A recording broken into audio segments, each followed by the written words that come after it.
एकचोटि यो फोटोलाई हेर्नुस् त, अनि यतापट्टिको डान्सलाई पनि हेर्नुस्।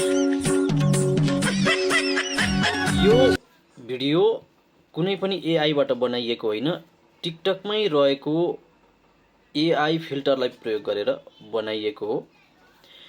यस्तो खालको भिडियो कसरी बनाउने यो भिडियो हेर्नुस्। त्यसको लागि टिकटकमा आउनुस्, त्यसपछि होममा आउनुस्, होममा क्लिक गरेर माथि सर्चमा जानुस्, त्यसपछि एआई स्वे डान्स फिल्टर सर्च गर्नुस्, त्यसपछि हेरी यो क्यामेराको क्लिक गर्नुस्,